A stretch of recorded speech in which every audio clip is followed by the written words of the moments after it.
maximum security, a facility that once housed Well, I'm first cook. serial killer John Wayne Gacy. I run the morning meal and the afternoon meal in the kitchen. The Anamosa State Penitentiary is located in northeastern Iowa.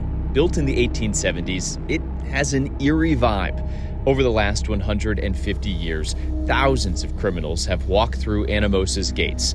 The list of notable inmates includes Frank Hoheimer, a professional jewel thief who had deep ties to the Chicago mob, and Robert Hansen, who killed as many as 37 women in the Alaskan wilderness.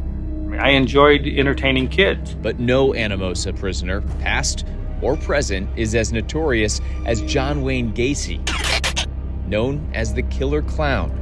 Gacy landed at Anamosa in 1968 after he pleaded guilty to sexually assaulting a 15-year-old boy in Waterloo, Iowa.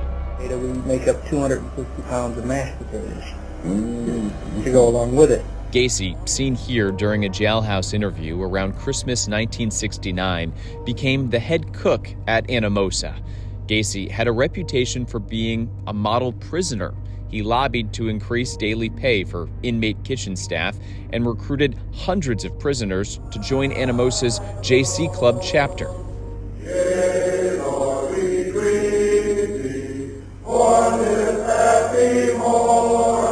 Gacy, who later was diagnosed to be a psychopath, even sang in the prison choir. All of that good behavior led the Iowa Board of Parole to release Gacy from Anamosa after serving only 18 months of his 10-year sentence. They had no idea what he would do next.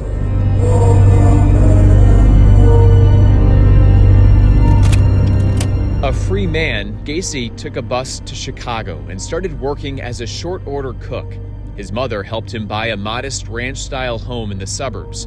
And we didn't entertain them with handcuffs or anything like that. All we used was balloon animals and small toys and stuff like that. By age 33, Gacy joined a local clown club and created two characters, Pogo the Clown and Patches the Clown.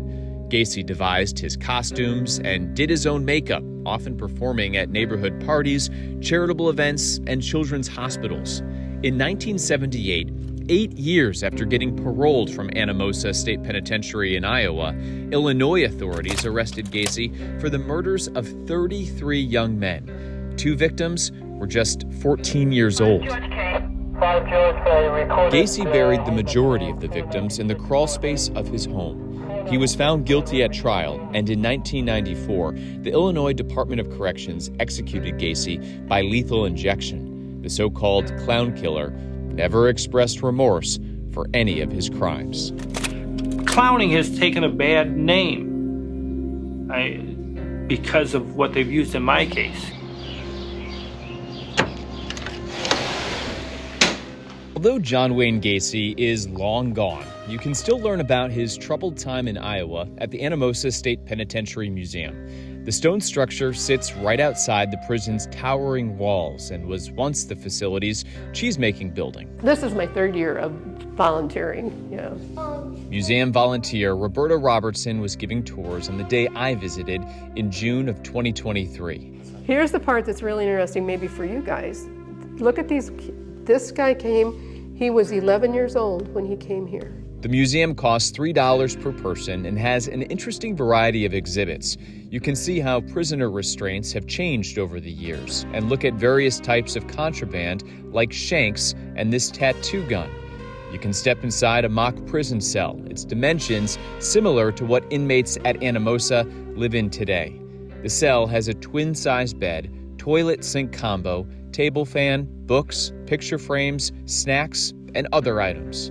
And they do a lot of weaving, basket weaving. I was amazed by the works of art prisoners at Anamosa have created over the decades. One inmate carved the prison facade out of stone.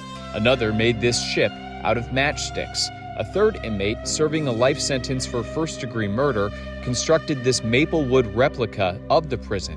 It includes the recreation yards, greenhouse, and the mini golf course that John Wayne Gacy developed and installed during his brief 18-month stint at Anamosa. So they were served their meal, whatever they were going to have, and then if they wanted more while they were eating, then they had to do, those were the hand signals, so that the guards would know what they wanted and what to bring them. But that's stopped. They don't do that anymore. They can talk, which I think would be better for all concerned, both them eating and the ones that were trying to understand the hand signals. That would be hard. Nowadays, Anamosa is home to around 950 inmates, many having committed the worst of crime. The city of Anamosa, population 5,300, surrounds the prison. Its residents have seen a fair share of drama over the years. 2 workers killed today inside an Iowa prison. An inmate. In 2021, 2 inmates, both doing time for robbery, killed a correctional officer and registered nurse with hammers. The duo was attempting to escape from Anamosa at the time, but never made it out after a 3rd inmate stopped them in their tracks, botching their plan. The museum building also has ties to tragedy. In 1946, the prison cheesemaker, John Hines, who lived on the 2nd floor of the building, was bludgeoned to death by 2 inmates, also, coincidentally enough, with a hammer.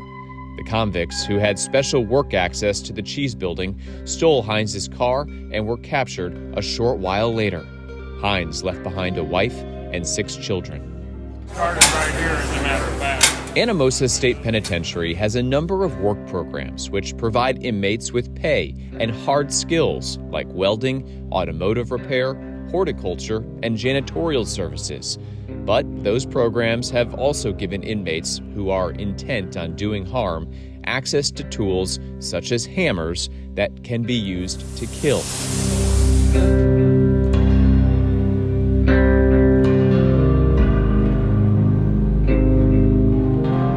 It's tough to know who to trust within prison walls, particularly when you have inmates like John Wayne Gacy, who seemingly did everything right behind bars, only to earn an early release back into society and become one of modern America's worst serial killers. I've always told people when I got into clown makeup, I regressed into childhood. It was fun being a clown because you could be yourself or just let yourself go and act a fool.